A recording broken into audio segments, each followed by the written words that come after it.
हर लम्हे में प्यार है, हर लम्हे में खुशी है। खो दो तो यादें हैं, जी लो तो जिंदगी है। हेलो, नमस्कार दोस्तों, मैं हूँ पूजा, आपके इस शो की होस्ट और आप सभी की दोस्त। आपका स्वागत करती हूँ आपके इस फेवरेट शो संसार में निर्वाण सीजन 3 में। और आज जो हमारे साथ गेस्ट कपल जुड़े हैं वो बहुत ही खास हैं, क्योंकि वो लाए हैं हमारे लिए बहुत सारी इनसाइड स्टोरीज और अपनी जर्नी। तो चलिए मिलकर स्वागत करते हैं आशुतोष और भावना गौर का। नमस्कार आशुतोष, नमस्कार भावना। नमस्कार मैम। आप दोनों का स्वागत है हमारे इस शो में। Thank you ma'am. Thank you. तो चलिए शुरू करते हैं आप दोनों के इंट्रोडक्शन से। तो मैम आप बताइए अपने बारे में। मेरा नाम भावना गौड़ है और मैं उत्तरांचल के एक छोटे से और ब्यूटीफुल से शहर में रुड़की से बिलोंग करती हूँ। वहीं पे मेरी स्कूलिंग, मेरा कॉलेज सब कुछ वहीं पर हुआ है। और उसके बाद 1990 में मेरी शादी हो गई है और मैं दिल्ली आ गई हूँ शादी के बाद। तब से मैं दिल्ली में ही हूँ और एक अच्छी होम मैनेजर हूँ। Nice, welcome. Thank you sir.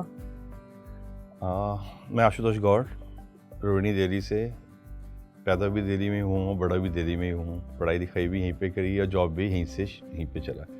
अभी लास्ट ईयर दिसंबर में मैं रिटायर भी हो गया हूँ। सो अब सॉल्व नाइस। तो चलिए हम, जैसे आपने बोला कि आप रुड़की से हैं और आप दिल्ली से हैं, तो आपकी मुलाकात कैसे हुई, कैसे आप लोग शादी के बंधन में बंधे, तो वो शेयर कीजिए हमारे साथ। हमारी अरेंज मैरिज थी और इनसे मुलाकात जो है मेरे घर में ही हुई है।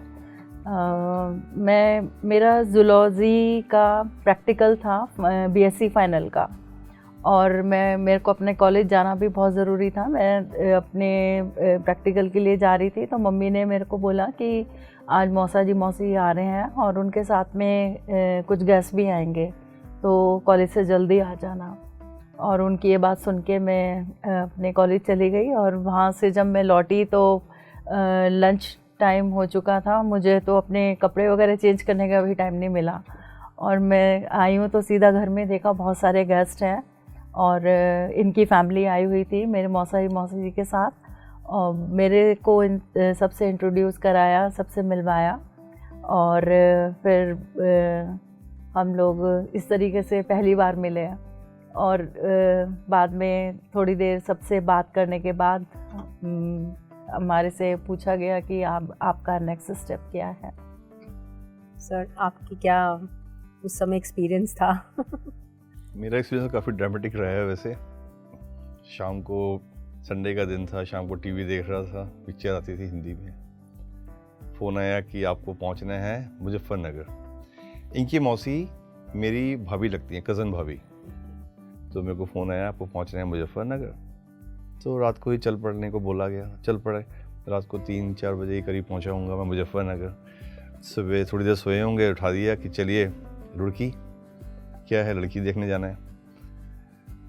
सुबह सुबह चल पड़े, कोई ब्रेकफास्ट नहीं, कुछ नहीं। बोले खाने का इंतजाम वहीं पे, ब्रेकफास्ट का इंतजाम वहीं पे। रात का खाना नहीं मिला, सुबह भी खाना तो हमें पहुँच गया रुड़की पहुँचे 10-11 के करीब बज गए थे। तो नाश्ता सामने टेबल पे लगा हुआ है, लेकिन हालत ऐसी थी कि शर्म आती है बहुत ना, कि लड़की देखने आए और खाने उठा के रख दिया। तो शर्मा के बैठा रहा। तो बहुत ज़्यादा दिक्कत तो थी उस टाइम। थोड़ी देर में भावना जी आई, वही जैसे पुराना पिक्चरों में होता था ना, ट्रे लेकर के, चाय तो पी चुके थे तो कोल्ड ड्रिंक लेकर के आई उसी स्टाइल से। लड़की देखी, अच्छी है।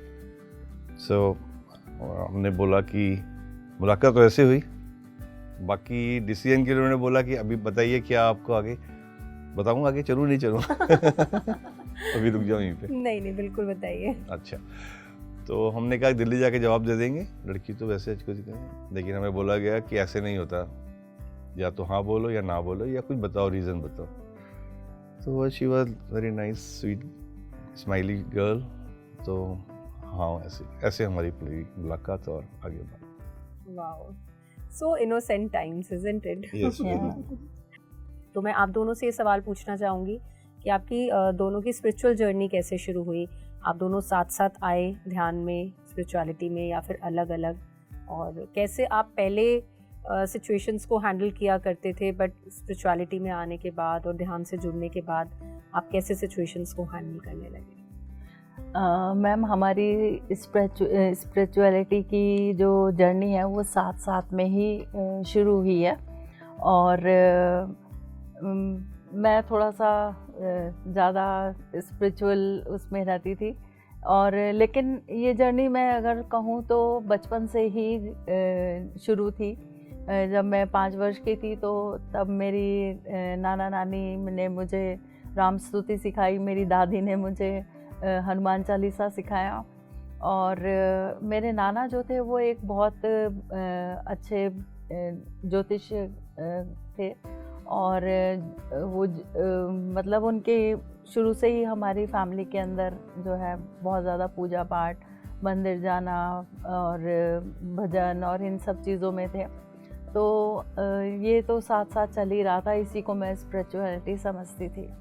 और बाद में जब थोड़ा बड़े हुए तो मम्मी के साथ भी, मम्मी अब मेरी जो है वो भी बहुत स्पिरिचुअल लेडी थी, और हमेशा वो किसी ना किसी कीर्तन की किट्टी पार्टी में इन्वॉल्व रहती थी और मेरे को अपने साथ लेके जाती थी। वहाँ पर भी हम बहुत मज़ा करते थे, बहुत आनंद आता था। तो इसी को मैं समझती थी कि ये स्पिरिचुअल कर रहे हैं हम लोग। और फिर थोड़े टाइम बाद जब थोड़े बड़े हुए तो लगा कि उसके ऐसे ही चलता रहा। फिर शादी हुई, और फिर शादी के बाद भी जब मैं इनके घर आई तो यहाँ पर हम जो इनके दादाजी थे वो बहुत स्पिरिचुअल थे। हर वक्त वो कोई ना कोई पाठ करते ही रहते थे, सारा दिन उनका पूजा पाठ में जाता था। और इस तरीके से इनको भी थोड़ा सा बहुत आनंद आता था स्पिरिचुअल जगह जाने में। हम लोग बहुत सारे तीर्थ भी गए हैं, किए हैं साथ साथ, और वहाँ पे इनको जाके दर्शन करना, देखना, ये इनकी बहुत समझ लीजिए हॉबी ही थी। और हम लोग हमेशा साथ साथ ही गए हैं जहाँ पर भी गए हैं। फिर थोड़े टाइम बाद मेरी एक फ्रेंड थी, उसने मुझे शिव योग से जोड़ा। शिव योग में मैं काफ़ी समय में शिवानंद बाबा जी के उनके भजन, उनकी लर्निंग्स जो थी वो फॉलो करती रही। तो एक बार मेरे को पता लगा कि लॉकडाउन के टाइम कि वो 3 साल के लिए मौन में जा रहे हैं। तो तब मन में थोड़ी बेचैनी हुई कि अब हमें कौन ज्ञान देगा, कौन साधना कराएगा, कैसे हम बाबा जी के भजन सुन पाएंगे। तो ये ही मन के अंदर उलझन चल रही थी, और मैं अपना फ़ोन लेके बैठ गई और फ़ोन में मैंने देखने लगी कि उनकी कौन सी नई वीडियो अपलोड हुई है। तो इतने में वो देखते देखते मेरे सामने एक बहुत ही अट्रैक्टिव टाइटल आया, आत्मा की यात्रा। तो मैं एकदम रुक गई। मैंने कहा ये कौन सी ऐसी आत्मा है और किसने की ऐसी क्या यात्रा की है, ये तो देखना बहुत ज़रूरी है। और इसी उसके साथ मैंने उसको क्लिक कर दिया और मैंने वो पूरी आत्मा की यात्रा देखी। तो उसमें अरुणा सहगल मैम जो हैं वो ये कंबोज सर हैं, उनके अर्जुन कंबोज सर, उनका इंटरव्यू ले रही थी। और उसमें अर्जुन कंबोज सर ने बहुत ही मतलब अच्छे तरीके से हमारे को ये बताया कि उन्होंने एस्ट्रल ट्रैवलिंग करी है ध्यान के थ्रू, और बहुत सारे उन्होंने अपने एक्सपीरियंसेस बताए। तो वो इतना अट्रैक्टिव लगा सुनने में कि मैंने उनकी वन गो में पूरी वीडियो देखी और फिर मैंने अपने हस्बैंड से शेयर की। तो इन्होंने देखा, हमें बहुत मज़ा आया दोनों को देखने में। और वो देखने के बाद हमने और भी चीज़ें फिर एक्सप्लोर करनी शुरू करी हैं। तो क्योंकि उसमें नीचे थोड़ा लोगो आ रहा था पीएमसी, तो हमने पीएमसी के और मास्टर्स की भी वीडियोस देखी हैं। तो उसमें सभी मास्टर्स ने हमें बताया कि उसमें यहाँ पर पिरामिड के थ्रू जो है वो मेडिटेशन होता है। तब तो हमने और भी निश्चय कर लिया कि अब तो हमें ज़रूर इस ऑर्गेनाइजेशन का पता करना है कि ये कहाँ पर है और कैसे ये हमारे को लाभ दे सकती है। बहुत ही सुंदर और सहज तरीके से आपने ये आध्यात्मिक जर्नी कैसे शुरू हुई शेयर करी। और अब हम सर से जानना चाहेंगे कि आप बताएं। जैसे इन्होंने कहा, आध्यात्मिक मतलब स्पिरिचुअलिज्म का मतलब समझ में नहीं आता सबको। हम भी काफ़ी अपने आप को, मैं भी काफ़ी अपने आप को स्पिरिचुअल मानता था, बाबा जी मेरे काफ़ी ज्ञानी पंडित थे, काफ़ी पूजा पाठ और काफ़ी उनको नॉलेज थी। बचपन से हम लोग सारे भगवानों की कथा सब कुछ सुनते थे और फिर भजन कीर्तन, गीता पाठ, भगवत गीता सब चलता था। 11 वर्ष की उम्र में मेरे घर के अंदर भी भगवत सप्ताह का पूरा पाठ हुआ। तो जो गुरुजी आए थे उस टाइम, उसमें उन्होंने मुझे योग और प्राणायाम करना भी सिखाया और ओम का ध्वनि करना भी सिखाया। तो काफ़ी करते थे। फिर थोड़ा समय के साथ काफ़ी मंदिर वगैरह जाने का भी काफ़ी शौक़ था। घूम घूम के देशाटन करने का, सब जगह पे जाने का काफ़ी शौक़ था। करीब मैंने 12 ज्योतिर्लिंग में सारे ही कर लिए हैं और आपका चारों धाम भी मेरे पूरे हो चुके हैं। भावना का एक बद्रीनाथ ही रह गया, शादी से पहले की हो गया था। तो हम उसी को स्पिरिचुअल वो समझते थे। बाद में जब बड़े होने लगे, जॉब लग गई, तो फिर होता था सुबह उठ के भगवान का हनुमान चालीसा का पाठ कर लिया, भगवान के सामने 5 मिनट बैठ गए, घंटी बजा दी, आरती कर ली और शाम को पार्टी कर ली। तो ये हमारा स्पिरिचुअल जर्नी चल रहा था उस टाइम। मंदिर चले गए, मंदिर गए, फिर उसके बाद शाम को खाने के लिए बाजार में चले गए। तो मतलब it life was like this, और इसी को हम लोग स्पिरिचुअलिज्म मान रहे थे। फिर जैसा भावना ने बताया, कोरोना टाइम में थोड़ा टाइम मिला तो हम लोग काफ़ी थोड़ा सा स्टडीज़ करने लगे। तो एक वीडियो जब उन्होंने दिखाई मेरे को, आत्मा की यात्रा, तो काफ़ी इंटरेस्टिंग थी। और सही मायनों में उसी के बाद मेन स्पिरिचुअलिज्म का पता लगा।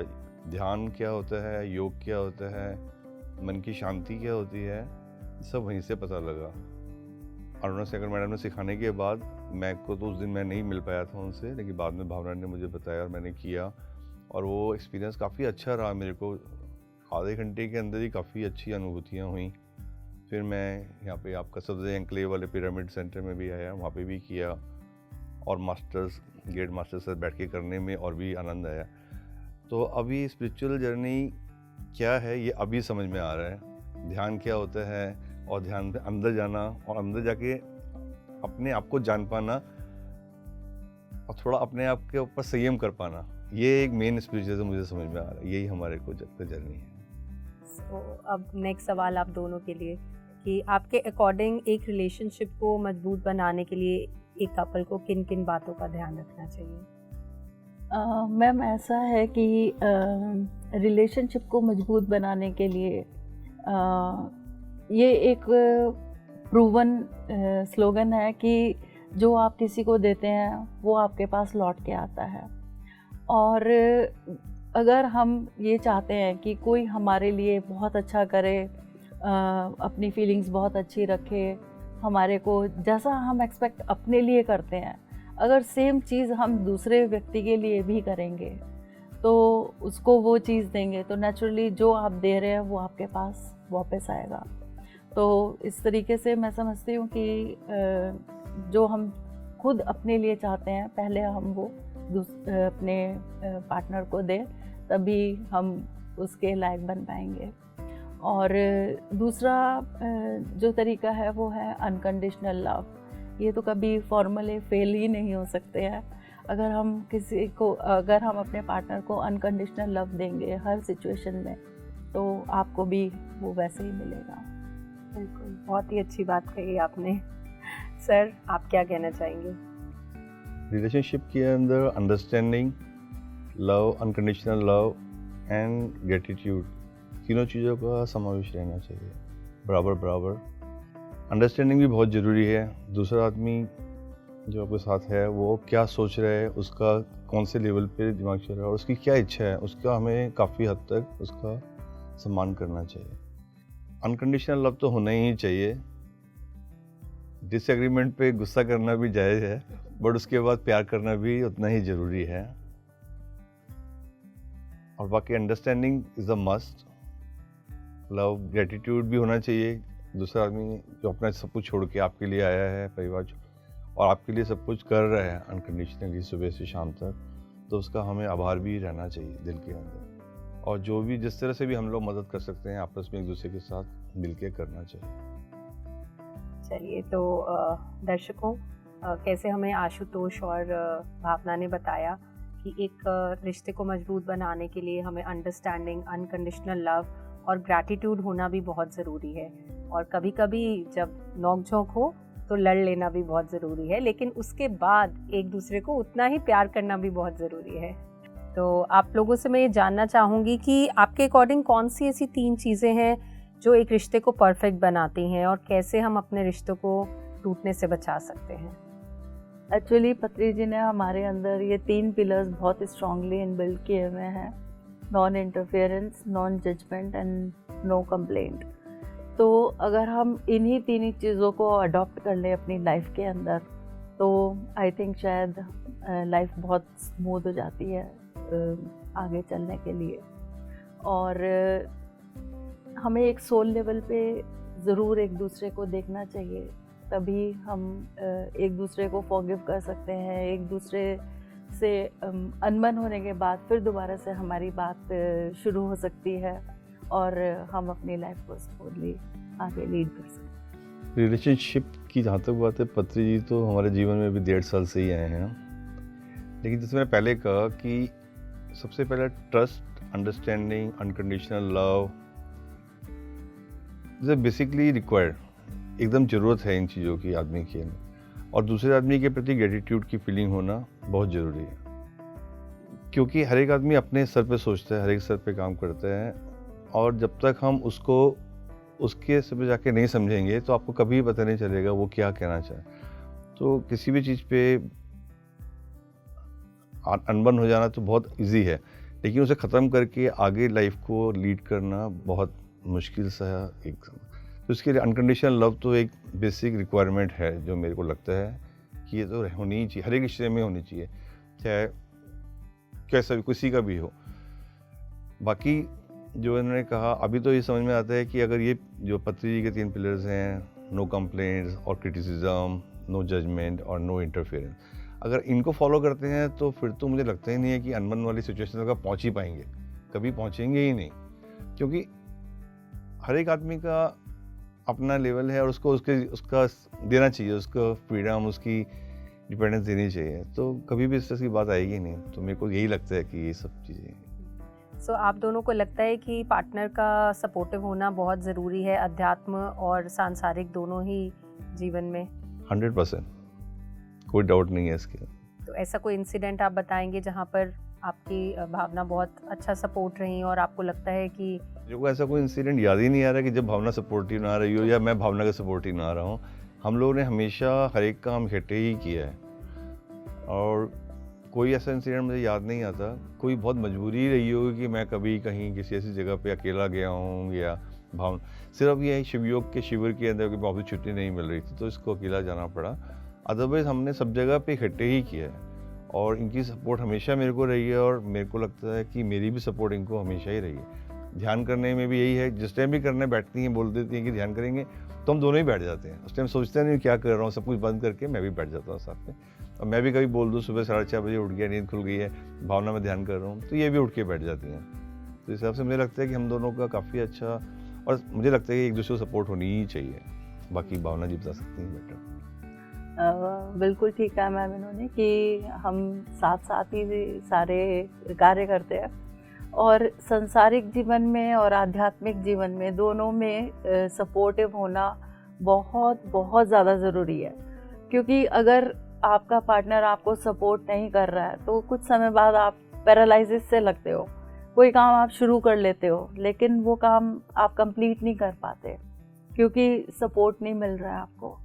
और दूसरे ये हमेशा एक अच्छा ही एग्जाम्पल रहा है हर जगह कि जब गाड़ी के 2 पहिए साथ साथ चलते हैं, बराबर चलते हैं, तो वो एक स्मूथ लाइफ जर्नी आगे काफ़ी दूर तक लेके जाते हैं।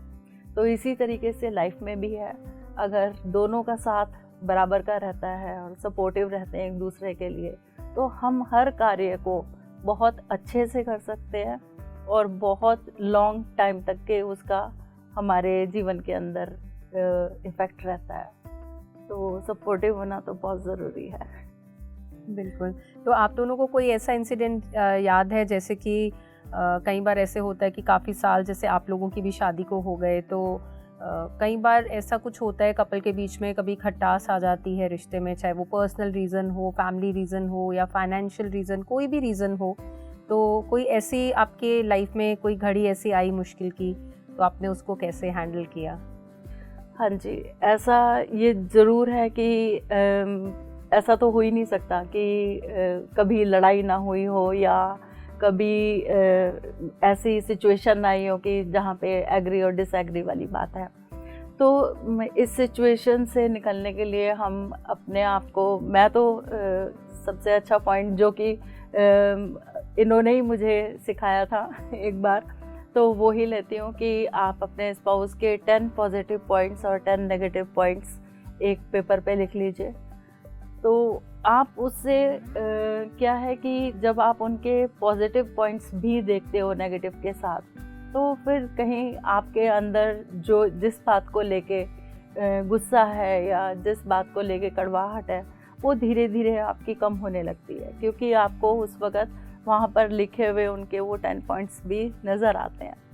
और इसी तरीके से कि हमने कई बार अपने आप को ऐसी सिचुएशन से निकाला और फिर उसके बाद हम जब ये सब देख लेते हैं तो उसकी फीलिंग्स भी याद आती है कि इनकी भी फीलिंग्स कुछ होंगी और मेरा भी कुछ कर्तव्य होगा फैमिली के प्रति या इनके प्रति, तो वो बात फिर अपने आप डिसॉल्व हो जाती है।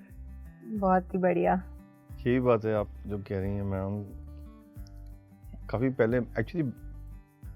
पहले मैंने पढ़ा था कि कभी भी किसी सिचुएशन में फंसते हैं तो start writing about the things, positive और नेगेटिव दोनों लिखिए और देन कंपेयर करके देखिए उनको क्या होता है। तो ऐसा नहीं है, खटास के मोमेंट तो हमारे में भी काफ़ी आए हैं और सबसे पहले तो खटास आती है ईगो की वजह से। मुझे लगता है कि मेल ईगो जो है, मेल शोविनिस्ट जो बोलते हैं कि आदमी को अपने को ना सुनना पसंद नहीं आता, चाहे वो बेचारी को कितनी भी दिक्कत हो उसको, लेकिन हमें ना सुनना पसंद नहीं आता। तो ईगो एक सबसे बड़ा रीज़न रहता है और हमने हटाया कैसे, वही बात है भावना वाली कि कह लिया सुन लिया जो भी हो गया, उसके बाद पॉइंट्स अगर आप लिखेंगे, हमने तो काफ़ी बार करके देखा है ऐसे, तो आपको दूसरे की जब अच्छाइयाँ नज़र आती हैं तो आपको लगता है कि हम जिस बात के ऊपर बहस किया, हमारा जिस बात पे आर्गुमेंट हो रहा है, इसकी कोई वैल्यू ही नहीं थी और ज़बरदस्ती हमने उसको इतना बड़ा तूल दे दिया।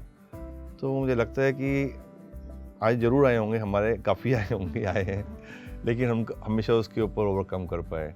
और अब तो ऐसा नहीं है, अब तो इस तरह की सिचुएशन पे नहीं पहुंचते हम लोग। अब थोड़ा सोल लेवल पे भी देख लेते हैं कि ये सोल प्लानिंग है, तो ठीक है, हमारे को एक छोड़ देना चाहिए बात को समझा के, तो अपने आप अंडरस्टैंडिंग आ जाती है। अब तो ज़्यादातर किसी भी बात में बोल ही जाता हूँ, हर एक की अपनी यात्रा है, हर एक की अपनी यात्रा करने तो हर आत्मा की अपनी यात्रा है। हाँ जी।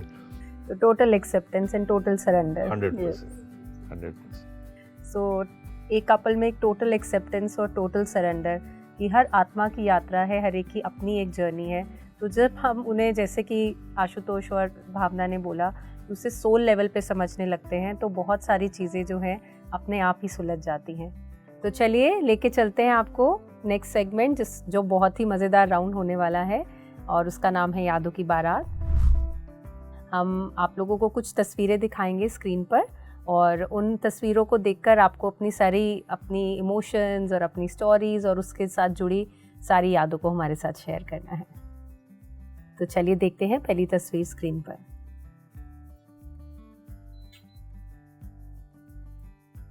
ये हमारी शादी की तस्वीर है और ये हमारी जयमाला के एकदम बाद की है और बहुत अच्छी मेमोरीज जुड़ी हैं इसके साथ में क्योंकि उस दिन तो ऐसा ही लगता है ना कि जैसे कोई फेरी डे हो रहा है या ड्रीम डे हमारा जो है वो पूरा होने को जा रहा है।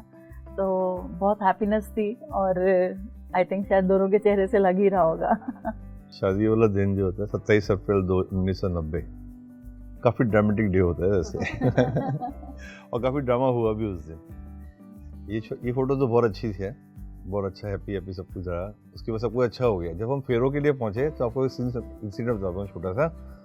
जब हम फेरों के लिए पहुँचे तो फेरे हमारे ओपन में थे, फेरे का वो कवर किया हुआ था और जब हमारा पूजा शुरू होने के बाद 2 फेरे ही हुए होंगे, तीसरा ले रहे होंगे तो उसी टाइम पे इतना तेज आंधी तूफान आया इतना तेज आंधी तूफान आया कि सब कुछ उड़ गया, लाइट गुल, और कुछ नहीं हो सकता, बारिश भी तेज आ रही है, कुछ भी नहीं हो पा रहा था। तब जनरेटर भी नहीं चल ऑन हो पाया। तो मेरे जो सारे हैं उनके दोस्तों ने चारों तरफ मोटरसाइकिल और कार खड़ी करी, 2 कार अवेलेबल थी, 2 कार खड़ी की और 10-12 मोटरसाइकिल, और उनकी हेडलाइट्स ऑन करी, और उनकी हेडलाइट्स के अंदर हमने बारिश के अंदर फेरे पूरे कंप्लीट करे। Oh my God. तो इससे ज़्यादा ड्रामेटिक सीन कुछ नहीं हो सकता एक आदमी की लाइफ के अंदर। सच ए एडवेंचरस डे दैट डे। और फिर उसके बाद हम लोग अंदर आके बाकी सारी पूजा का हमारा, क्योंकि दोनों तरफ ही पंडित इन्वॉल्व थे, मेरे दादाजी भी काफ़ी अच्छे और इनके नाना जी वो भी इतने बड़े ज्योतिषाचार्य है, तो काफ़ी अच्छे वो इन्वॉल्व थे, तो पूरा तो होना ही था, बाकी सारा अंदर आकर के हुआ, तो इसलिए वो ज़्यादा अच्छी मेमोरी वो थी एक। तो किसी भी फिल्म में आई थिंक इस आपकी जो स्टोरी है उससे इंस्पिरेशन ले सकते हैं। बिल्कुल, मैं भी किसी पिक्चर में मैंने देखा भी है, उससे इंस्पिरेशन लेके उन लोगों ने किया होगा। तो चलिए देखते हैं नेक्स्ट पिक्चर। राइट। वाह। ये भी मेरी लाइफ का एक बहुत ही यादगार हमेशा ही रहेगा ऐसा दिन था। 18 दिसंबर 1993। 93, यस। ट्विंस बच्चे हुए थे मेरे, एक बेटा और एक बेटी, और ये तस्वीर जो है वो 1 हफ्ते के थे ये बच्चे, और तब की है। दोनों बहुत ही खुशियाँ लेके आए जीवन के अंदर, और दोनों को लेके बहुत आनंद आया, और इनको फोटोग्राफी में बहुत मज़ा आता है। तो इसलिए इन्होंने एक बहुत अच्छी मेमोरी कलेक्ट की है मेरे लिए। वाकई बहुत ही, आई मीन ट्विंस हुए और वो भी एक लड़का एक लड़की, तो आपने तो एक ही बारी में चौका छक्का सब मार लिया। नहीं, it was long awaited all, तो बहुत अच्छा मोमेंट्स है ये वाले, और अभी तक हैं ऐसे मोमेंट्स हमारे पास दोनों बच्चों के साथ। चलिए देखते हैं नेक्स्ट पिक्चर। दिस इज ये हमारी जो है साउथ इंडिया टूर की, हम लोग हर पर यूजुअली बच्चों के साथ, मेरे को घूमने फिरने का बहुत शौक है, और हर छुट्टियों के अंदर हम लोग बच्चों के साथ कहीं ना कहीं निकले ही हैं। तो ये मेरा साउथ इंडिया टूर था, कोडाई कनाल में हम लोग बोटिंग कर रहे हैं यारों। और तब नए नए फ़ोन भी थे, बेटे के हाथ में फ़ोन था, तो उसको इंस्ट्रक्शन से ही मिल रही थी कि फ़ोन मत निकालना, नीचे गिर जाएगा पानी में। तो कुछ ऐसी यादें हैं इसके साथ जुड़ी हुई, तो बहुत बहुत ही ब्यूटीफुल पिक्चर है, और हाँ ये मेरे को बहुत पसंद है। चलिए देखते हैं नेक्स्ट फोटो। ये जो पिक्चर है, हम लोग स्वीडन गए थे, और वहाँ पे एक बहुत बड़ा टॉय स्टोर था, तो शायद लाइफ में मैंने भी इतना बड़ा टॉय स्टोर पहली बार देखा था, और बच्चों ने भी इतनी बार पहली बार देखा था। तो वहाँ पे तो इनको मेरे को दोनों को संभालना ही बहुत मुश्किल हो गया था। क्योंकि एक एक सेगमेंट में भागता था। लड़कियाँ जो है वो डॉल से ज़्यादा वो कनेक्टेड रहती हैं, वो डॉल के सेक्शन में घुसी हुई थी, और बेटा जो है अपने गन्स और कार्स की सेक्शन में घुसा हुआ था। तो हम दोनों को पकड़ के लेके आ गए इनको, और यहाँ पर हमने अपनी फ़ोटो क्लिक कराई है। तो ये भी एक बहुत अच्छी मेमोरी है। सर्दी बहुत होती है वहाँ पर। दिसंबर 96 के करीब की बात है। इतनी सर्दी कभी देखी नहीं है। बर्फ़ तो पड़ती है, बर्फ़ गिरती देखी है, लेकिन -27, -30 टेम्परेचर हम लोगों ने कभी देखा नहीं है। तो इतनी ठंड के बाद, मतलब ऐसा बुरा हाल था बच्चों का बाहर ठंड के अंदर, जो कि पूरा कवर किया हुआ था, डबल जैकेट्स हैं, सब कुछ जैसे हम इनर्स पहना के। तो बिटिया का मेरे को सीन याद आता है, थोड़ी देर पहले हम लोग थे निकल रहे थे, तो कहते मुड़ के कहती है, पापा बहुत ठंडी है। तो हम लोग फिर स्टोर में चले गए, एंड अच्छा बड़ा स्टोर था, टॉय स्टोर, और काफ़ी एंजॉय किया। चलिए देखते हैं नेक्स्ट तस्वीर। ये मेरी फैमिली है, दोनों बच्चे और हम दोनों हैं इसमें। और ये लास्ट ईयर की पिक्चर है। मेरी जो सन इन लॉ है वो इसमें नहीं है, वो अपनी जॉब पे थे उस वक्त, शिप पे थे। तो ये उसकी एनिवर्सरी की है, तो वेडिंग एनिवर्सरी की। और हम सब लोग ने ये पिक्चर क्लिक करके उनको वहाँ पे सेंड की। और ये भी एक बहुत अच्छी मेमोरी थी, हम सब लोग इकट्ठे थे। So nice, that's the family bonding. या बिल्कुल। चलिए देखते हैं नेक्स्ट फोटो।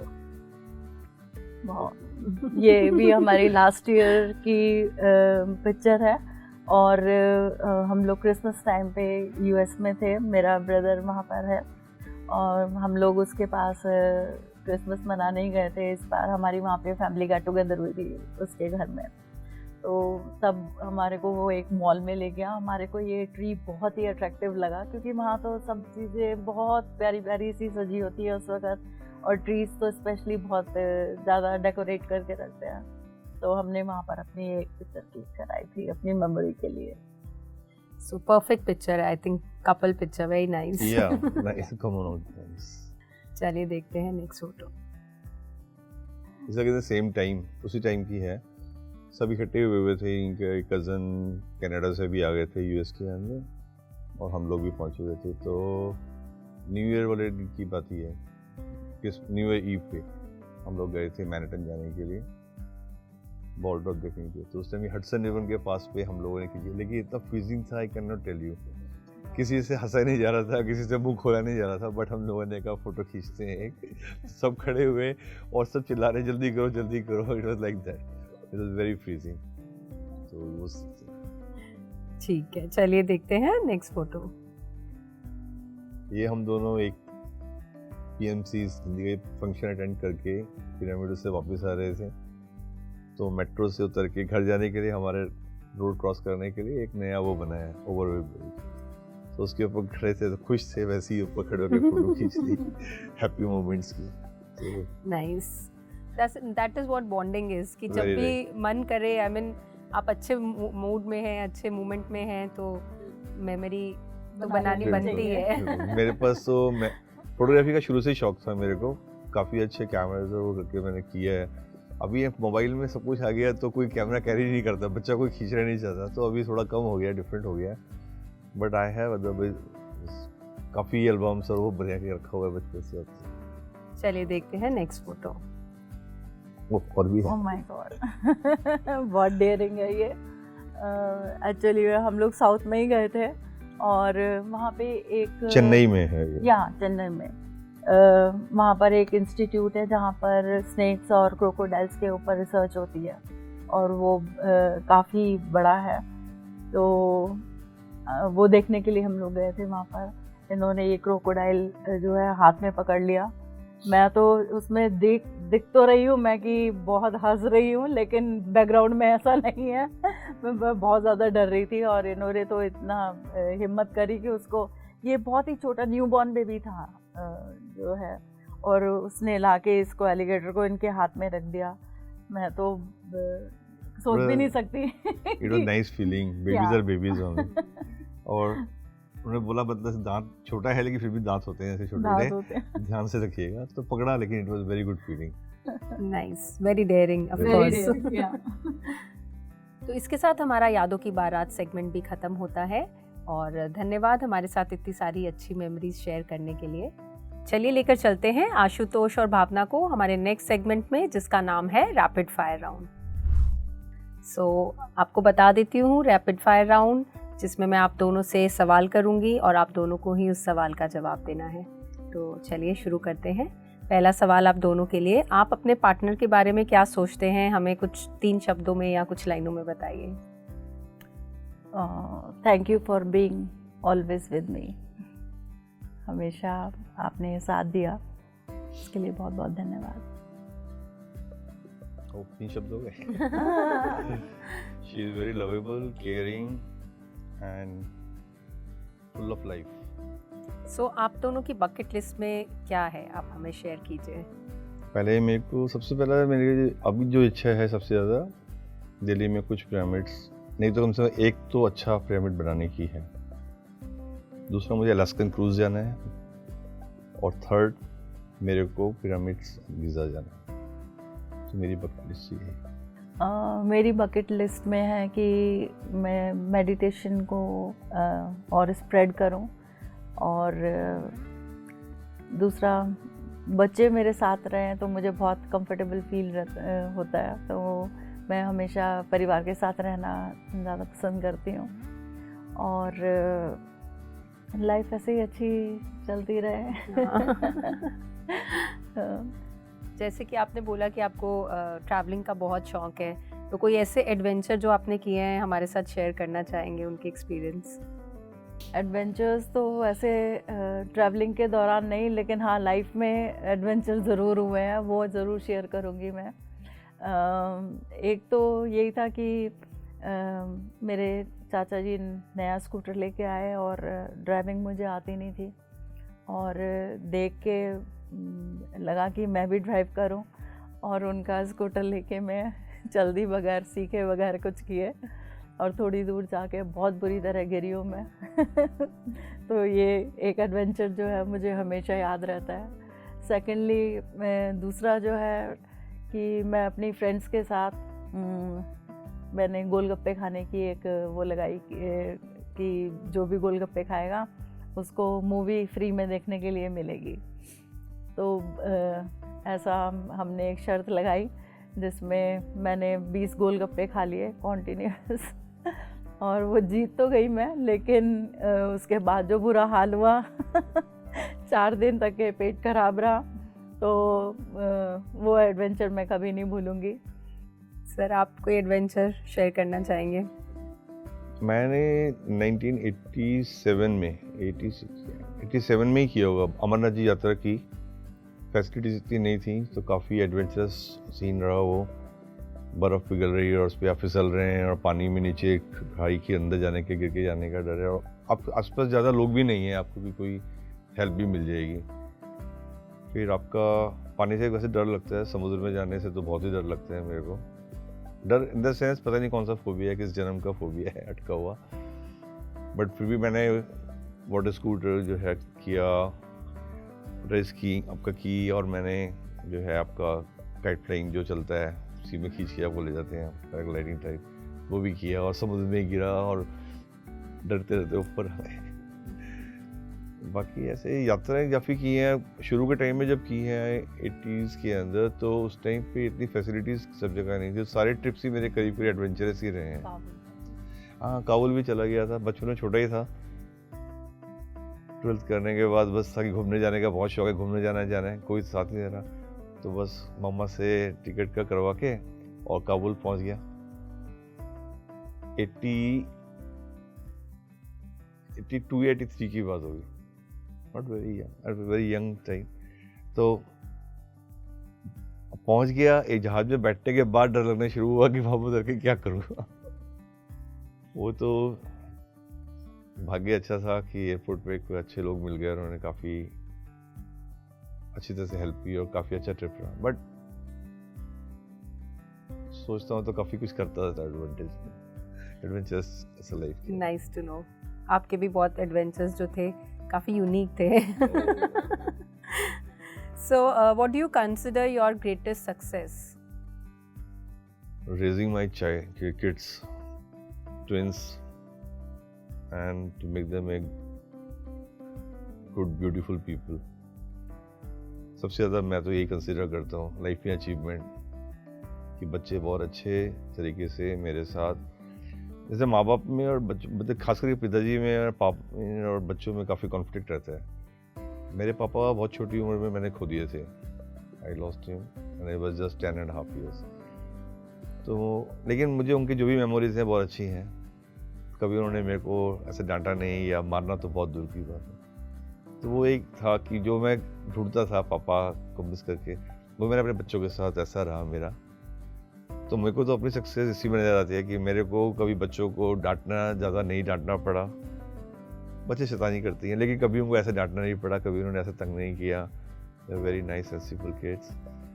और कभी मारने की तो बात सोच भी नहीं सकता, कभी ऐसे आ सकती थी, कुछ भी नहीं है, कभी नहीं है। और वो इतने अच्छे बच्चे बने हैं अब आके बड़े होके कि मेरे को देखिए I feel proud and that's I think that's a greatest success. Right.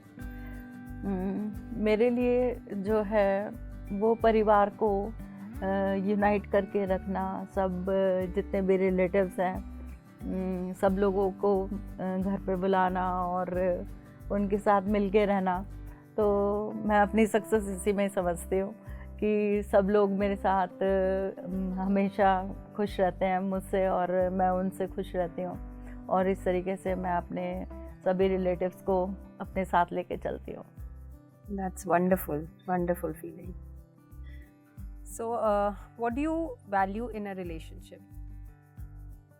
Relationship में सबसे ज़्यादा वैल्यू जो है वो अनकंडीशनल लव को ही दूंगी। तभी आप किसी को वैल्यू दे पाते हैं जब आप उनकी कुछ गलतियां हैं, कुछ ऐसा है जो आपको उनके अंदर अच्छा नहीं लगता और फिर भी आप उनको एक्सेप्ट करते हैं। तो आई थिंक यही सबसे बड़ी बात है। Mutual trust, love and feeling of gratitude as well. I think this should be called as great values in relationship. आपका दोनों का एक दूसरे के लिए क्या इम्प्रेशन था जब आपने एक दूसरे को देखा, जब एक दूसरे को मिले? मुझे तो लगा मेरा सपनों का राजकुमार घोड़े पे चढ़ के आ गया। तो वही फीलिंग थी। He was very good looking और बहुत सॉफ्ट स्पोकन थे। तो मेरा तो फर्स्ट इम्प्रेशन यही था कि वाओ, लाइफ बहुत अच्छी होने वाली है। Mid time rough हो गया। नहीं, ये तो नहीं कह सकते हैं, लेकिन for me she was nice, lovely, laughing doll. इसकी हंसी बहुत अच्छी थी, बहुत शर्मा के हंसती थी, बहुत अच्छा हंसती थी। That was the main point that time. So, आप लोग जैसे अब इतने साल हो गए शादी को, आई एम श्योर जैसे आप बता रहे हैं कि बहुत अप्स और डाउन्स भी आए, तो how do you deal with stress? पहले तो काफ़ी होता था स्ट्रेस, और स्ट्रेस करने के लिए बहुत चीज़ें थी। पिक्चर देख लो, डांस कर लो, पार्टीज कर लो, घूमने चले जाओ। बट अभी तो for last 1.5 years and all मेरे को स्ट्रेस वर्ड ही समझ नहीं आता है। कोई स्ट्रेस है ही नहीं लाइफ के अंदर। Life is become so cool. और मतलब कई बार ऐसा होता है कि सर्कमस्टांसेस या लोग आपके या कुछ आपके सराउंडिंग्स में ऐसा हो जाता है कि आपको स्ट्रेस क्रिएट किया जाता है, बट देन आप उसके ऊपर बहुत इजीली ओवरकम कर सकते हो। It's very easy, very simple. थोड़ी देर बैठिए ध्यान के अंदर, ध्यान लगाइए and you are stress free. There is nothing like stress for me now.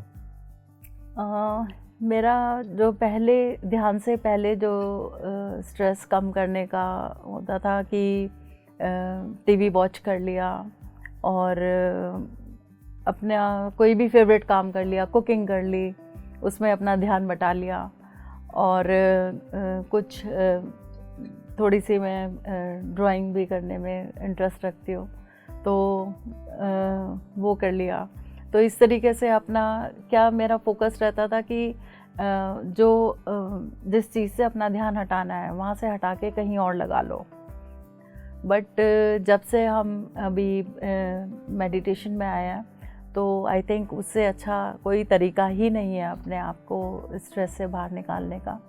जब भी आपको कुछ लगे, आप ध्यान में बैठ जाओ, अपने सारे क्वेश्चंस वहाँ पे पुट ऑन कर दो कि ये है, ऐसे ऐसे है।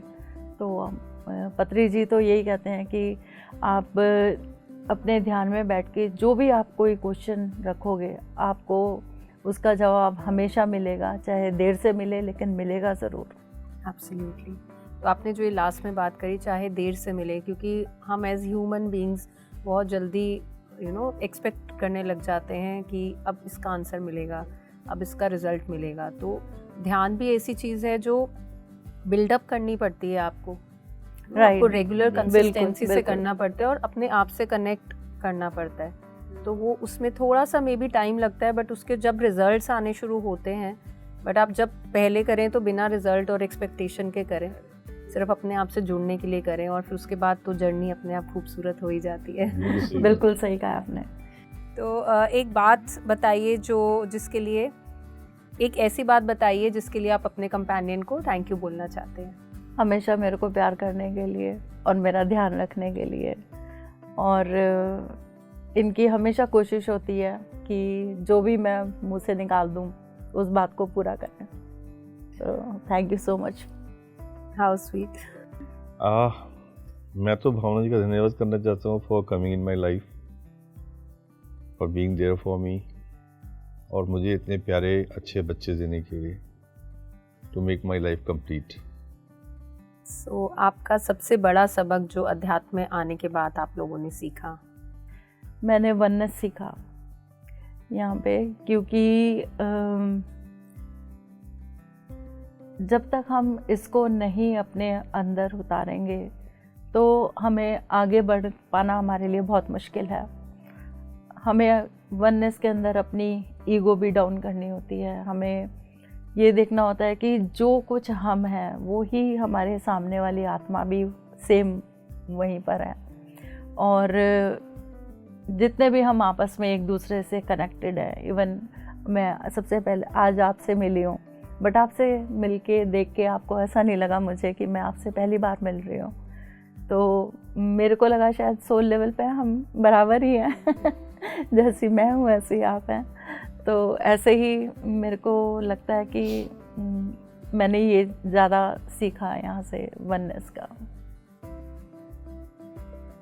मैंने जो सीखा यहाँ पे वननेस ठीक है, बट सबसे ज़्यादा मेरे को जो यहाँ पे समझ में आया है, रेस्पॉन्ड नॉट रिएक्ट।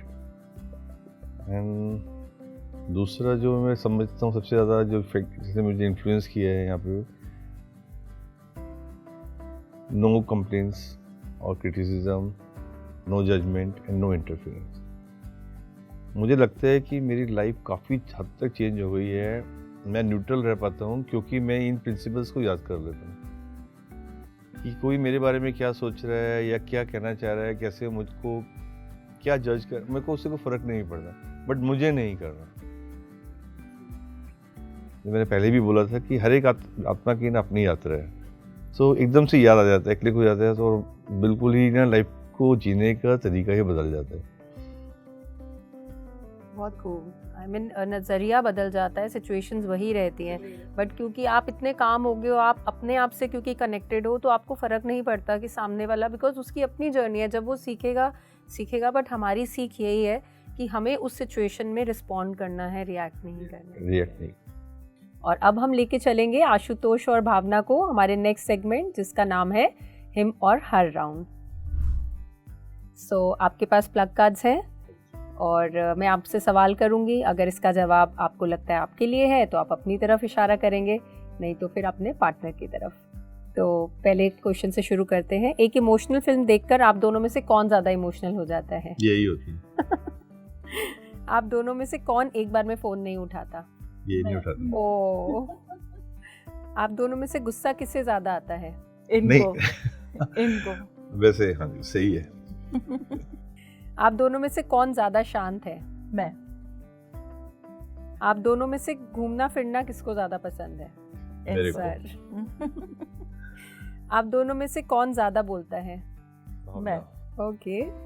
आप दोनों को अब मैं ये डायलॉग बोलूँगी जो आपको एक दूसरे के लिए बोलना है, ठीक है? तो मैम पहले आपके लिए। हम जीते एक बार हैं, मरते एक बार हैं, प्यार भी एक बार करते हैं, एंड शादी भी एक बार उसी से करते हैं जिससे प्यार करते हैं। हम जीते एक बार हैं, हम मरते एक बार हैं, हम प्यार भी एक बार ही करते हैं, और शादी भी करते हैं। शादी भी एक बार करते हैं, और शादी उसी से करते हैं जिससे हम प्यार करते हैं। वाह क्या बात है।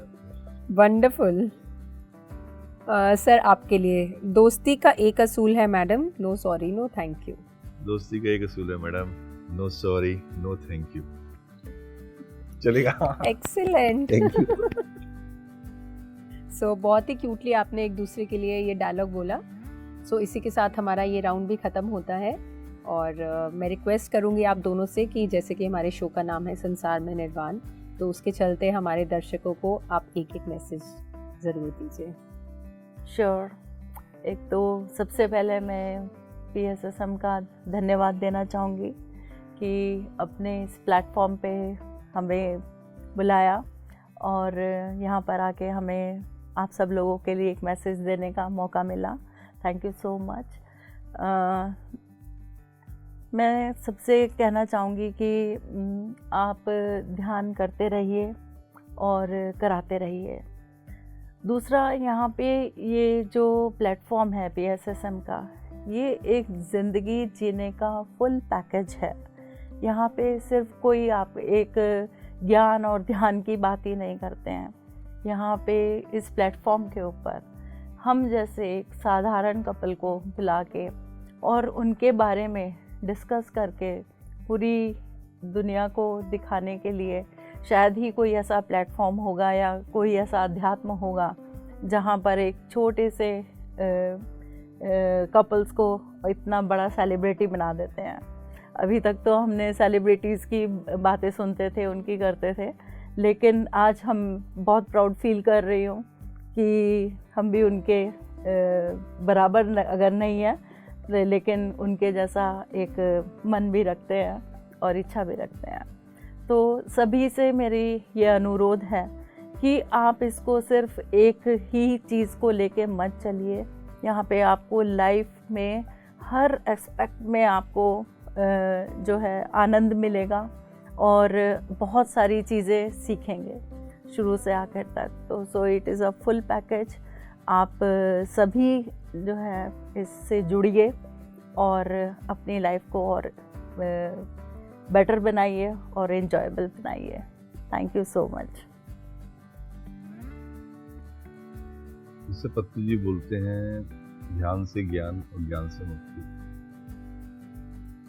तो ये जो हम लोगों ने अभी ये ज्वाइन किया 1.5 साल से कर रहे हैं और इसमें हमको जो अनुभूतियाँ हो रही हैं और जो हम एक्सपीरियंसेस हो रहे हैं, मैं चाहता हूँ कि हर एक व्यक्ति को इसका अनुभव लेना चाहिए। ध्यान बेसिकली ध्यान एक साइंस है। जब आप उसको एक्सपेरिमेंट करते हैं तो आपको उसके अंदर कोई रिजल्ट मिलेंगे। तो वो जो अपने रिजल्ट्स हैं ये एक्चुअली H2SO4 वाला रिजल्ट नहीं है, बट डिफरेंट कहीं हर एक को डिफरेंट रिजल्ट्स मिलेंगे। तो हमें तो काफ़ी अच्छे इससे अनुभव हुए हैं और अच्छे मतलब कि आनंद देने वाले अनुभव हुए। मैं तो चाहता हूँ कि हर एक आदमी को आगे आना चाहिए, ध्यान करना चाहिए। सिंपल ध्यान है, आनापानसति ध्यान, सांस का आना सांस का जाना, तो साथ में रहना। तो कोई कॉम्प्लिकेशन नहीं है, कोई गुरु नहीं है, कोई धर्म नहीं है, कोई तो हर एक को इसको एग्जाम ट्राई करना चाहिए और अपने अनुभव देखने चाहिए। अगर उनको आनंद आता है तो और उसे शेयर करना चाहिए। मैं तो यही कहना चाहूँगा कि बहुत सिंपल है, life is very simple, otherwise we make it complicated. ऐसे ध्यान भी बहुत सिंपल होता है, but we make it very complicated. तो आइए, अनुभव लीजिए और उनका आनंद लीजिए। Thank you so much Ashutosh, thank you so much Bhavna. बहुत ही मज़ा आया आप लोगों के साथ बात करके, बहुत ही एनर्जी आपकी पॉजिटिव लगी और बहुत ही अच्छा कनेक्ट हुआ आपके साथ। और थैंक यू अपनी ब्यूटीफुल जर्नी हमारे साथ शेयर करने के लिए। Thank you so much. हमें भी हिंदी का भी हमें बहुत बहुत आभार है कि हमें एक मौका दिया उन्होंने इस प्लेटफॉर्म पे आके हम लोगों से अपने अनुभव शेयर कर। धन्यवाद। Thank you. तो दर्शकों, आप भी अपनाइए non interference, no judgement, no criticism, no comparison और रिश्ते को मजबूत बनाइए और देखिए संसार में रहते ही कैसे आपको निर्वाण मिल जाएगा। तो जुड़े रहिए PMC हिंदी से और देखते रहिए संसार में निर्वाण सीजन 3। नमस्कार। PMC हिंदी बदले जी।